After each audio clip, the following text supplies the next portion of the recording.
Okay, since my copy of Gay Paris has yet to come in, due to a mistake I made in having it sent to my old address, oops, we're going to look at the other thing I was going to look at this month, Tamberlane, specifically Chapter 1, since I got a physical copy of it a little while ago. So, what exactly is Tamberlane? Well, it started off as a webcomic that, according to the archives, was first released June of 2016, and as of this writing, has just completed its second chapter last month. The creator of this comic, Caitlin Velbrandt, goes by the name Pixel Prism, and according to the Kickstarter page, they've done quite a lot of work over the years, even having done another webcomic before this one. So I can likely expect any experience from that and more to carry over into what would otherwise be a new project. Said project tells the story of a clumsy bat who finds a human child and is determined to raise her like it was her own since she feels no one else would have,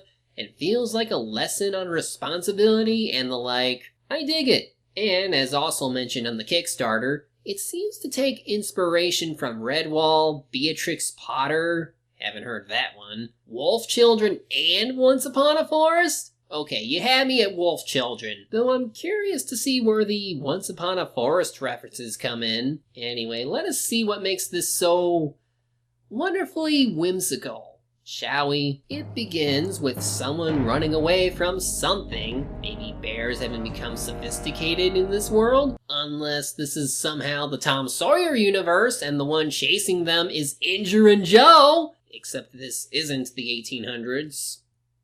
Never mind. Whatever it is, they have to warn the people of Tree Hollow and... where are your legs? Anyway, Tree Hollow has a giant tree. I'll save any theories on what world this is for another time. So, let's get acquainted with the main character, Belfry. She's a rather... lovable klutz. She's always trying her best to get things done, especially since she lives in the place that she works at. But she tends to forget rather easily, leading to all sorts of mishaps.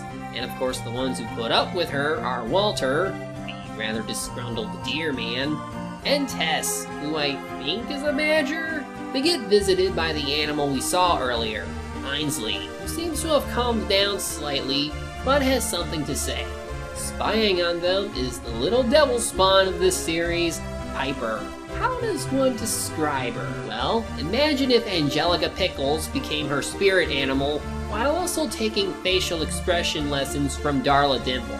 Just look at her. She goes through the notions and doesn't care who she upsets. And yet she's somehow respectful enough to Ainsley that she doesn't refer to them by any gender. I guess that's one good quality then. Everything else, though, is at her mercy. Luckily, she has an older brother named Anthony, who tries to stop her, even when he fails, so at least it balances out the fact she's a bad brat cat.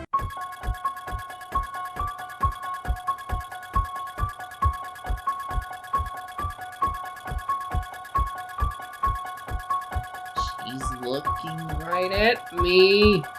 Help! Anyway, apparently Ainsley's seen a ghost. So it's a ghost bear. Just as Tess's daughter, Briar, shows up wondering what's up, they all get tossed out for school. But Piper isn't having any of it. We have a ghost to catch! I swear, she's going to be the one character I love but despise for her evil personality. But see, funny enough, she's like Beerus from when he was first introduced. He's not morally good, but damn it, I can't hate him for being funny, if not cool. And it's the same case here. She's a devil child, but she's pretty fun. See, I can overlook the fact that a cat character is bad so long as they're well written, and not just following bad cat tropes. It's the same for dogs. You give me a well-written character, and I'll forget how overused dog characters are. Apparently, Briar's parents were both pit fighters, which would explain the scar Tess has. She taunts her into going after the ghost, because again, she's the Angelica Pickles of this world. Speaking of the world, let me just compliment the art for a bit. It's really detailed, and to my understanding, this comic updates like twice a week. Although they might just take time to draft and or plan out the story in between chapters, but I gotta say, the output is really good. The environments have good shading, the lighting is well done, and the characters are very expressive. I feel like part of the inspiration comes from animation styles like with Disney, and maybe some Eastern art styles, since this seems very anime to me. As for the actual character designs, well, I see where some of the inspiration from Once Upon a Forest come from. Obviously, the animals are modeled off real creatures, but anthropomorphized in a way that allows them to be flexible in what they wear. They can be fully clothed, partial, or wear nothing at all, which may reflect the nature of how they came to be in this world. My guess is they may have adopted human culture, but still choose whether or not to wear pants. But this also means that certain details can crop up because they are modeled after real animals. It makes sense, and it's not like it'd be any different from how characters in other art forms are depicted, especially anime. But don't forget, non-furries tend to complain about this sort of thing, even though they're probably used to seeing this even in a Miyazaki film or something.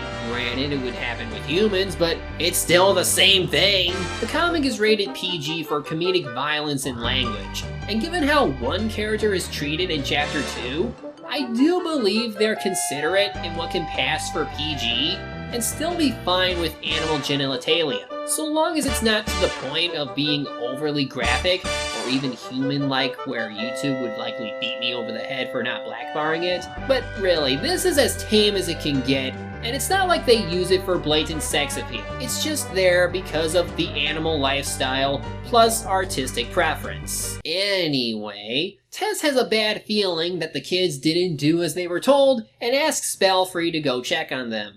Though not before Belfry accidentally hits her with pie and a napkin. Surprised she hasn't been body slammed at this point. Belfry's determined to act responsibly, and then immediately Anthony shows up. Belfry, we found the ghost and it's terrifying, but Piper is gonna get hurt because she wants to catch it and— Whoa, slow down. The screaming was unearthly and then Piper pushed it down the ravine and I've never been scared in my whole life. Mumbler! Seriously, I cannot understand a single word you're saying. She then gets dragged to where they were, but oh wait, Piper's fine, but now Belfry is about to fall. Well, I can't fault her for that one. This is entirely your fault, Anthony. I think I killed Miss Belfry. Like I said, anime. He's doing the Naruto eyes. So let's see. She hits her head, she smacked her jaw, and her leg is now broken.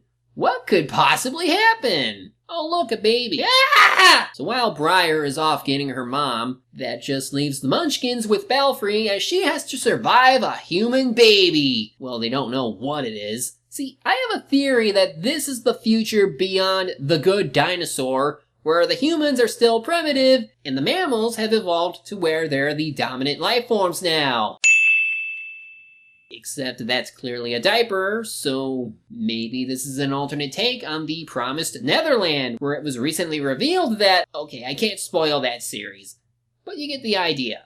This world is interesting and gets you to question it, even though the focus is on the character development. Poor child is very bruised, it seems, and she seems to be aware of how scared Belfry is, and— it's too damn precious. Belfry's now calm enough to try and figure out what it really is, and apparently the only word that the child can say is Tamberlane, and because it said it in response to Belfry asking, this is likely what prompts her to name it that for now on. She deduces that it's likely a kit, and because of its conditions, its parents might have left it some time ago. Now, the cast page has an interesting blurb regarding Belfry's own parents, so I'm wondering if that will tie into this shortly. For now, we get introduced to Mr. Claude Oakwood, an old coyote who also happens to be a librarian, and he overhears what's happened and wants no part of it. And neither does Ainsley, apparently, since they want them to lead the way. And this leads into a pretty funny argument about the existence of ghosts and whatnot. Oakwood shoos them out, but unfortunately his curiosity gets the better of him, and eventually decides to go too. Nighttime comes as the rain falls. Good thing her wings are wide enough to shield Tamberlane from the rain. Finally, the adults show up and— an abandoned kit? Poor baby! Henry, it's probably just a wild animal. What dictates a wild animal in your world? Aren't you all animals? Or are there still those that just act like non-sapient creatures? Naturally, Tess wants her to leave it alone, but Belfry is defiant. It's not a wild animal. It's cold, and scared, and hurt, and hungry, and abandoned. You couldn't possibly know if it's abandoned. I'm not going to leave it to the mercy of parents who don't feed or help it. Don't you get it? This kit is an orphan. Its parents abandoned it in the wilderness to starve. And now you want me to do the same thing? No parent should abandon their kit, and it is my kit now. I won't abandon you. In just a short time, we have a very good understanding of Belfry as a character. Sure, she's clumsy, she's forgetful, and bad things happen to her a lot. But she is not without a heart of gold. She genuinely wants to do the right thing, and even though she doesn't have the experience for it, you can tell how serious she is in wanting to take care of this small child. Now, it might be too early to say, but I'm willing to bet that given the character blurb in the cast page, she had to have gone through the same exact thing, and it sounds like she knows it deep down that she too was abandoned. Even Tess knows this might be the same thing, but just doesn't want to admit it because she's worried about them. Especially when Belfry is the one who wants to take care of someone. It's an emotional scene that reels you in even though you're still learning about these characters, and to do it this early on makes it a very strong first impression for anyone binge reading this. Anyway, Oakwood shows up after hearing all this and pretty much convinces Tess they should pull them both up. Of course, because it's something he's never seen before, that means Ainsley won a bet that they made with him. Also, chill out, Henry. They're both fine. Although reasonably enough, Tess is worried about Tamberlane as much as Belfry is willing to protect it from even Oakwood. Hell, it seems that the only way to really take care of it is to take it abroad?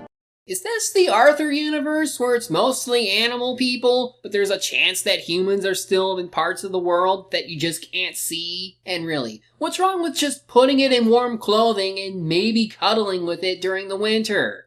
Aren't you all furry creatures? Since it's obvious that having Belfry and Tamberlane under the same roof as Tess would cause bloodshed to occur, Oakwood decides to let the two stay with him as a research project. Despite the disapproval of Tess and Walter, as he considers Belfry's decision to be a mistake, ouch, Belfry is steadfast and assures the child that they are not a mistake and she will not abandon them. Thus ends the first chapter. And I can already tell that I'm going to enjoy reading this on a daily basis, because even with just the first chapter, this comic is pretty damn good. This one is definitely like a slice of life story that doesn't need to have a plot, just an engaging story about a growing child learning adult responsibilities. We'll probably learn more about everyone over time. There's no rush, and everyone's pretty likable enough where you want to see them do things over the course of time. It's a feel-good story with some good humor thrown in, and art that's well detailed and set up well enough where you're drawn into its world. I'm curious to see what comes out of it, and I'm also hopeful that the otherwise clumsy Batgirl can learn to become a fine parent. All I can say is, definitely check this one out. It's very well worth the read, and I don't think you'll be disappointed. I'm the Media Hunter. Media's my prey, and reviewing it my way.